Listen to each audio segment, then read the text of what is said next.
ఆడ మగ తేడా తెలిసి సంసార సుఖం కావాలని కోరుకునే వయసు రాగానే పెళ్లి చేయాలమ్మా. ఓకే. అంటే ఈ కాలంలో మరీ సెల్ ఫోన్లు అవి వచ్చేసిన తర్వాత అంత ఎక్స్పోజర్ ఎక్కువ అయిన తర్వాత ఆడ మగ తేడా పిల్లలకి 5 ఏళ్లకి 6 ఏళ్లకి తెలుస్తోంది. ఎక్స్పెరిమెంట్స్ చేద్దామని స్త్రీ పురుష సంబంధంలో ఎక్స్పెరిమెంట్స్ చేద్దామనేటటువంటి భావన టీనేజర్స్ కన్నా ముందే కలుగుతోంది. అది కలగకుండా పెంచగలగాలి.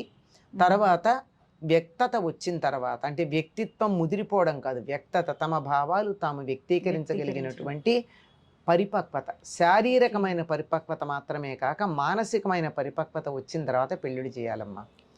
ఆరోగ్యకరంగా ఉండాలంటే కనీసం అమ్మాయికి 18 ఏళ్ళు అబ్బాయికి 21 ఏళ్ళు వస్తే తప్ప వివాహం చేయకూడదు. ఆ తర్వాత ఎంత త్వరగా చేస్తే అంత మంచిది. ఓకే, త్వరగా చేస్తే కొంచెం సెటిల్మెంట్ కూడా బాగుంటుంది. ఇప్పుడు ఏముంది, మేము సెటిల్ అయ్యాక పెళ్ళిళ్ళు చేసుకుంటాం అనుకుంటున్నారు. అనుకోవడంతో అమ్మాయికి 25 ఏళ్ళు 30 ఏళ్ళు వస్తున్నాయి.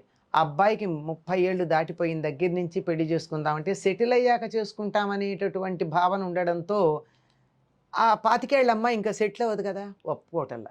ఆ అబ్బాయికి పెరిగిపోతుంది వయస్సు, ముద్ర బెండకాయలు అయిపోతున్నారు. అమ్మాయి కూడా ముదురుతున్నారు. అమ్మాయిలేమో సెటిల్ అయ్యేటప్పటికి 35 ఏళ్ల వాడిని చేసుకుంటే వాడు ముసలాళ్ళ ఉన్నాడు, బట్టతలు వచ్చింది, ఇలాంటి మాటలు వస్తున్నాయి. అమ్మాయిలు ఈ మధ్య అందరూ మహేష్ బాబులు కావాలనుకుంటున్నారు. ముఖ్యంగా అందరూ మహేష్ బాబులు కావాలంటే వీళ్ళు ఎట్లా ఉండాలి ఆలోచించుకోవద్దు. అంతేగా, వీళ్ళు ఇలియానాలో ఎవరోలా ఉండాలి కదా. అలా ఆయన ఎవరో చెప్పారు నిన్ననే, ఆయన